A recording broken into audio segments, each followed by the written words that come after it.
Alhamdulillah, nikmat dari Allah Subhanahu wa ta'ala. Malam ini kita ditakdir bisa ketemu lagi. Sekarang kita sudah sampai pada bab yang berjudul Ani Sukri, bab yang menjelaskan tentang pentingnya kita untuk bersyukur kepada Allah Subhanahu wa ta'ala. Jadi bab ini akan menjelaskan bagaimanakah kita ini sebagai orang yang beriman diharuskan memiliki sifat, yaitu syukur kepada Allah Subhanahu wa ta'ala.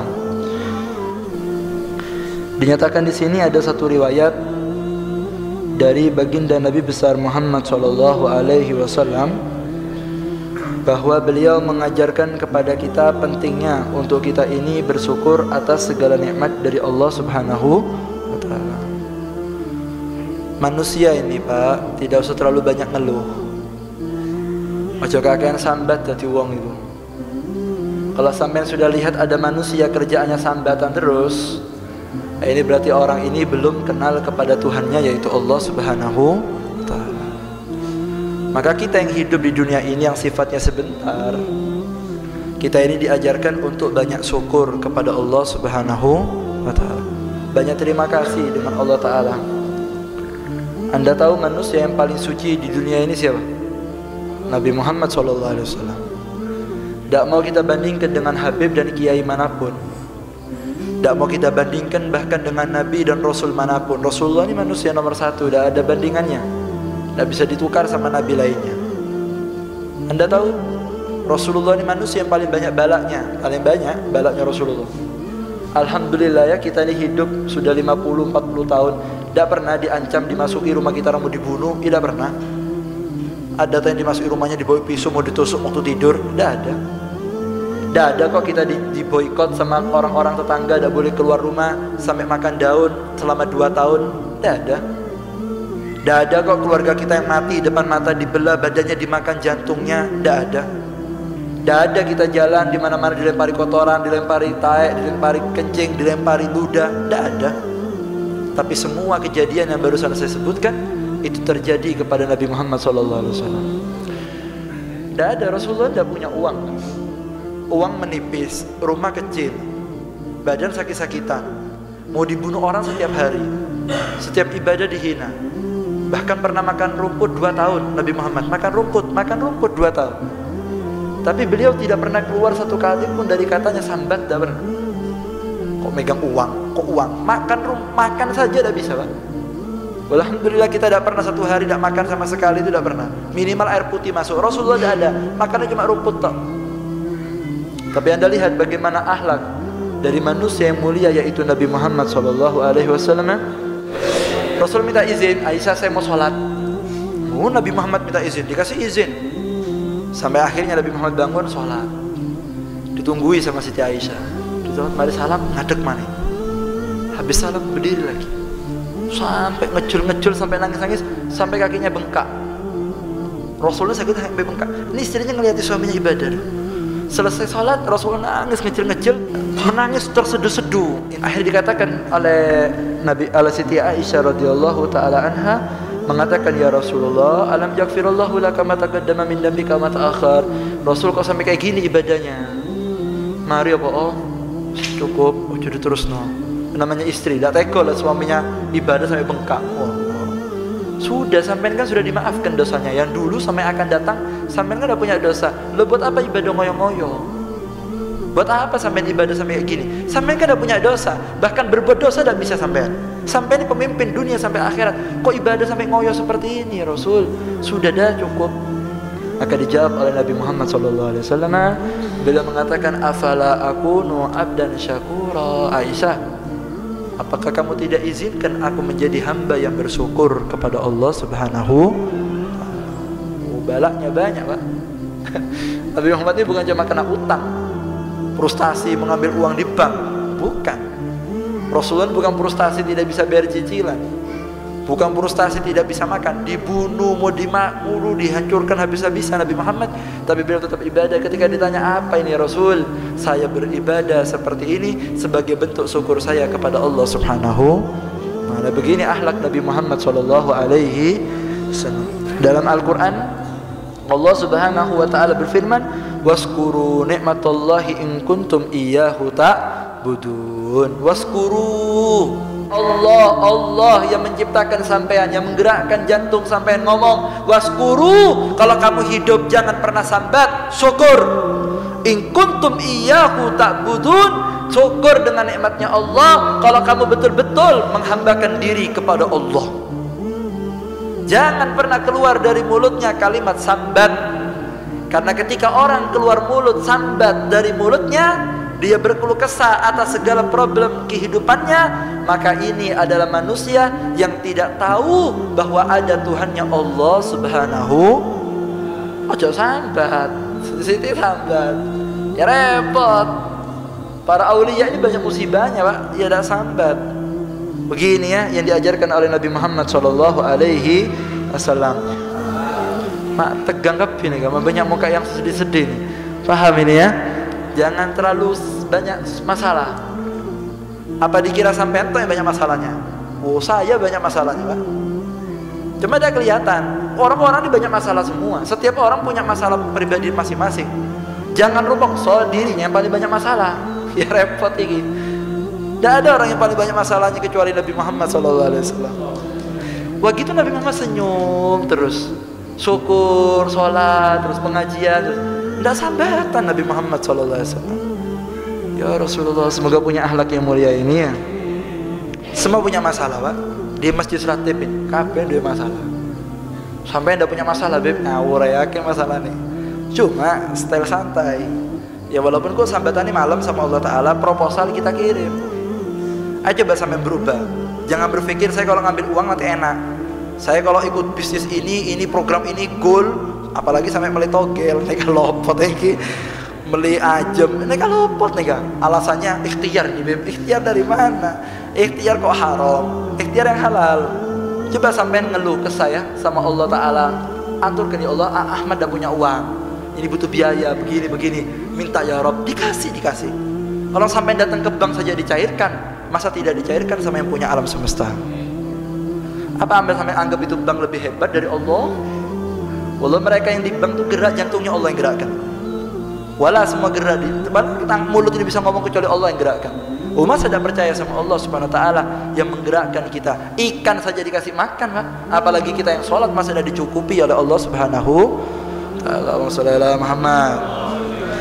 Seperti sambatan ya. Sampai Nabi Muhammad mengatakan daqatul iman man radiya billahi rabbah wa bil islami dina wa bi Muhammadin.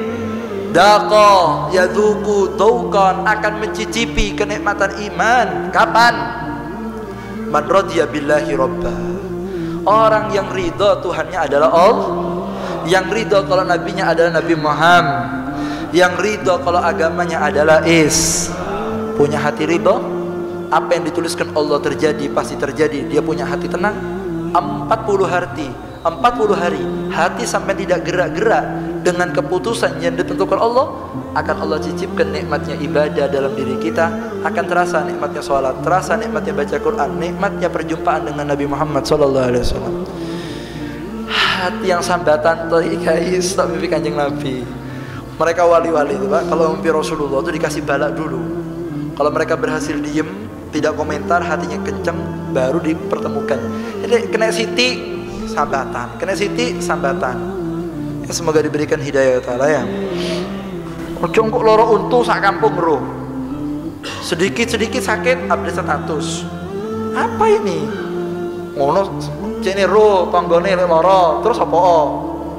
Ya anu beb, mengikuti tren parah dira iku. Jangan sambatan ya. Ada satu orang datang ya. Dia tuh punya penyakit sakit gigi. Ya Al-Imam Ahnaf bin Qais. Al-Imam Ahnaf bin Qais ini orang soleh. Beliau ini pernah sakit gigi. Sakit Bu mangan toke, sakit gigi. kemas suarana sakit apa metsurana? Gigi ya sakit, gusinya bengkak. Datang ke pamannya, sambatan. Ini beliau cerita, saya pernah sambatan, saya punya gigi sakit. Bilang sama pamannya, saya ini sakit, satu malam tidak bisa tidur. Sama pamannya ditoleh. Ngomong lagi, saya giginya sakit, tidak bisa tidur satu malam. Tengku boleh, dari toleh. Datang lagi, saya gigi sakit. Katanya pamannya mengatakan sama orang tersebut, sama Imam Ahnaf, beliau mengatakan, kenapa kamu kok sambatan? Bilang anak sakit. Maka dijawab oleh pamannya tadi, laqad aksarat min dirsik fi lailatin wahidah wa qad dahabat aini hadhihi mundu salasina sana ma alima biha ahadun. Kamu sakit gigi saja sudah kerosok paling loro sak dunya. Saya ini loh, mata saya sakit sampai hilang, mata saya buta 30 tahun saya buta, tidak ada satu kampung pun yang tahu kalau saya ini sakit dan tidak pernah saya sambatan sama sekali. Cuma untuk gemeter Siti sambatan, cuma sakit beb, apa sampai tuh yang sakit gigi, semuanya sakit pak. Sambatan tuh ya repot manusia ini ya. Semoga dibuka hatinya Allah Ta'ala ya. Waduh ya berat kalau sambatan tuh ini. Kena masa musibah Siti cerita, ada masalah sedikit cerita, status curhat. Aduh semoga dibuka hatinya Allah Ta'ala ya. Jangan pernah kita ini membuka mulut untuk kita ini adalah membongkar daripada penyakit segala keburukan yang kita terima, kecuali kalau kita ingin ngasih pelajaran sama orang lain labas. Tapi kalau cuma sambat toh bukan ngasih pelajaran, ya sudah berarti sampean akan habis pahalanya gara-gara kita ini tidak bisa bersyukur kepada Allah Subhanahu. Ada Imam Syekh Abu Hasan Asyadili dikatakan hasratun wahidatun tukhbitul a'mal wa la yatanabbalaha katsir minan nas. Kata Imam Hasan Asyadili, beliau mengatakan ada satu perkara yang bisa menggugurkan amal dan banyak manusia tidak sadar dengan hal itu. Apa itu? Dikatakan hiya sukhtul abdi ala qada'illahi azza wa jalla, yaitu bencinya seorang hamba ketika mendapatkan bala di sisi Allah Subhanahu. Sampean sambat satu kali, sholatnya sampean hangus pahalanya, pengajian sampean habis, toleransi sampean habis, sedekah sampean habis, gara-gara mulut yang tidak bisa ditahan ketika mendapatkan musibah dari Allah Subhanahu. Ada satu orang ya datang kepada Habib Abdul Haddad sambatan, Habib anak sakit panas, aku panas gini toh. Dipegang sama Abdul Haddad, mana tangannya ini Beb? Dipegang sama Abdul Haddad, pegang, kewaket ditarik. Loh kenapa? Badannya antum panas Beb, badannya antum panas. Ini orang sambatan mari kena kalah jengking, greges awake, aku greges Beb. Dicekel yang Haddad, langsung ditangkis. Kenapa? Panas badannya antum. Ya wallahi waladi, sudah 40 tahun badanku panas, satu pun tidak ada yang tahu kecuali kau. Saya tidak sambat, dikira saya tidak sakit sampai buta saya, dan saya tidak sambat. Begini para wali-walinya Allah Subhanahu. Karena Walid Habib Faisal, ayah saya, itu setahun sebelum beliau meninggal dunia, itu kalau duduk di Al-Hamidiyah, majelis Al-Hamidiyah yang biasa ikut majelis, itu duduk tenang, tidak sambatan. Antum tahu setiap habis majelis itu sarung dibuka, mesti daging yang ada di bagian belakang ini ngelentek semuanya, dan mesti sarung ini basah keluar darah karena saya bersihkan. Kadang-kadang Habib Ali dibersihkan, jadi kulitnya ngelentek tidak sambatan, terus diteruskan zikirnya sama Allah Subhanahu. Tapi tetap setelnya kayak tenang, tidak ada apa-apa, sakit badannya, tapi orang-orang tidak tahu apa sebab. Mereka adalah orang ahlullah, tahu segala yang bergerak yang terjadi kepada dia semua atas izin dari Allah Subhanahu. Begini para sholihin, begini para orang-orang yang dekat dengan Nabi Muhammad Sallallahu Alaihi Wasallam. Jangan terlalu banyak komentar jadi orang itu. Kalau sudah banyak sambatannya, ya sudah ya. Semoga diberikan ampunan oleh Allah Subhanahu Wa Taala ya. Betul-betul kita jadi orang yang sadar sehingga kita betul-betul akan diangkat derajatnya oleh Allah Subhanahu Wa Taala. Di sini katakan ada satu perempuan, ada satu orang potong-potong, ngetok-ngetok. Yuhka anna imra'atin minal ibadat, ada perempuan yang ahli ibadah. Ketika ngetok-ngetok, jarinya kepotong. Jarinya das tukel. Ngelocor, apa namanya? Darah. Ngelocor. Ketika darah keluar, ditutup tangannya, disetop darahnya, senyum, mesem. Loh, koncoran di sebelah, loh, kok gak nangis? Kok mesem? Jadi loh, kok gak sakit? Sakit. Loh, kok mesem? Ih, tutup, cerengtan. Mesem. Kalau sekarang kan dikira gila ini, edan ini guys, positif ini guys, positif gendeng ini enggak, ini luka potol jarinya, mesem. Bah, nih kak, bodoh tak berusaha nih kayak gini, mak mesem, ini ocol jari ini, mesem. Akhirnya ditanya, loh apa kamu udah berasa? Apa kamu udah berasa kalau itu sakit? Atau hakina? Waqad inqata'at usbuki? Apa kamu tertawa sedangkan jari kamu terputus? Lo kan kok mesem? Iki kotor nih, kok mesem? Nggak mesem. Akhirnya dijawab oleh beliau, faqalat halawatu ajriha ansatni mararatu dzikriha.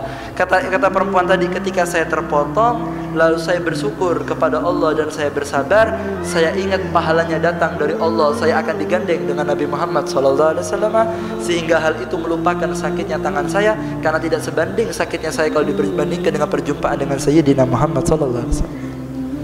Dan sambat orang-orang soleh ini, Masya Allah ya, orang-orang ini ya, semoga punya akhlak orang-orang hebat ini ya, sehingga betul-betul kita ini menjadi orang yang akan dijadikan selamat.